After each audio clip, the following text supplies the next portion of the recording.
All right, everybody, welcome back. Ready to get a little deeper into something we all deal with, like, every single day? I'm ready. Let's do it. Business ethics. Mm, Or, the lack thereof yeah. sometimes, right? Yeah.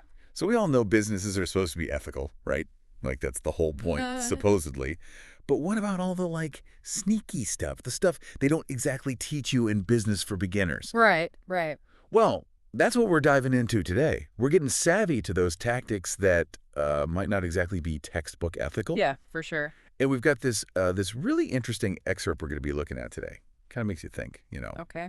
It's all about how sometimes, even like normal business education, can accidentally lead to some pretty shady outcomes in the real world. Interesting. So we're going to unpack like 7 key areas where good intentions can totally go bad. Yeah. But most importantly, and this is the part I'm excited about, we're going to figure out how you can protect yourself as a consumer, Yeah. out there in the world, and even as an employee. So that's where your expertise is going to come in handy today. Absolutely. Happy to help. Perfect.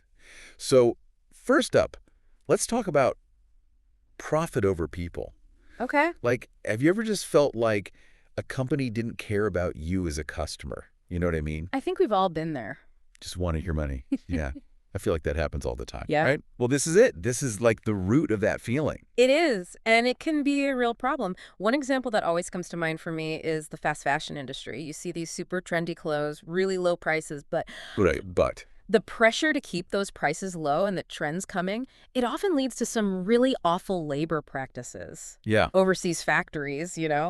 Yeah. The human cost of getting those clothes made so cheaply is often completely hidden. People just see the cheap clothes, but they don't think about who's making them and how they're being treated. It's like we're tricked into thinking it's a good deal. Yeah, exactly. So that's a really good reminder to think about who's paying the price for those bargain deals. Yeah. Which kind of brings us to our next point, which is short-term gains. Okay. Think about all those flash sales, right? The limited time offers. It's like they create this sense of urgency, like you'll miss out if you don't buy right now. Oh, yeah, that's totally a tactic. It's designed to boost profits immediately, even if it means overlooking long-term consequences, sustainability, all of that. Wow. And what's an example of that?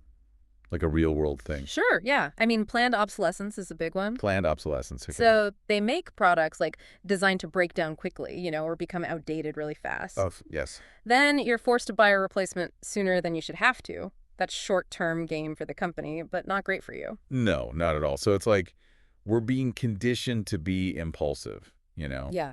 Just buy without thinking. Yeah, pretty much. Okay, so point number 3 is aggressive competition. This one's kind of a wild one. Definitely. Like these businesses are constantly in this crazy race to the bottom. Totally. And that can lead to some pretty unethical behavior, unfortunately. Like what kind of behavior? Well, look at the pharmaceutical industry. Some companies are known to price life-saving drugs ridiculously high, Really? taking advantage of people who are desperate just to make a profit. Wow, that's just wrong. It is. Okay, let's move on to something a little bit more relatable. Still tricky, though. Manipulative marketing and sales tactics. Right. Have you ever seen those before and after photos? Like the ones that are so obviously photoshopped, or those ads that try to make you feel like you need their product in order to be happy? Oh, all the time. Yeah. It's all about playing with emotions, insecurities, making you feel like you're not good enough without their product. Totally. So what are some of those tactics, like specifically? Well, scarcity marketing is a big one. Oh. Creating this false sense of scarcity to get people to buy more. Oh, yeah, like, Limited edition or only a few left in stock, that kind of thing. oh, I fall for that all the time. It triggers your fear of missing out and you end up buying something you might not even need. Ugh, it's so sneaky. It is. So how do we, protect ourselves from falling for these traps? It's all about being a savvy consumer. Do your research. Okay, Read reviews, compare prices, and don't just jump on the first deal you see. gotcha. So moving on to point number 5, Yeah. and this one's a little bit more legally gray, shall we say, exploitation of loopholes. Oh, yeah.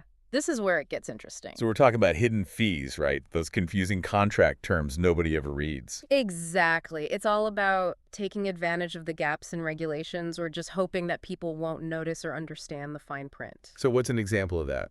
I mean, those dark patterns they use in website design are a classic example. Like, have you ever accidentally subscribed to something online because the button was, like, deliberately misleading? Ugh, yes. All the time. Yeah, they make it really easy to sign up for something, but really hard to unsubscribe. It's so frustrating. It's totally designed to trick you. So tricky. Okay. Point number 6. This is a big one. Intellectual property and I love the phrasing here, innovation borrowing. Right. This is basically when a company tries to capitalize on someone else's creativity without giving them credit or paying them. So not outright theft, but like... It's more like they're heavily inspired, let's say. Right.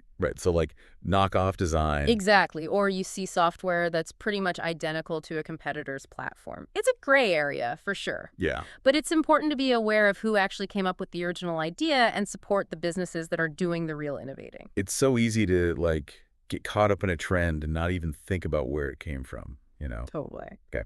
So final point. Tolerance for gray areas. Yes, the big one. What happens when something is, like, technically legal, but it just feels wrong? This is where your own personal ethics come into play. You have to think critically and decide what you're comfortable with. So how do we navigate this crazy, complex world of business? I mean, we've uncovered a lot of shady tactics today. We have, but remember, knowledge is power, right? True.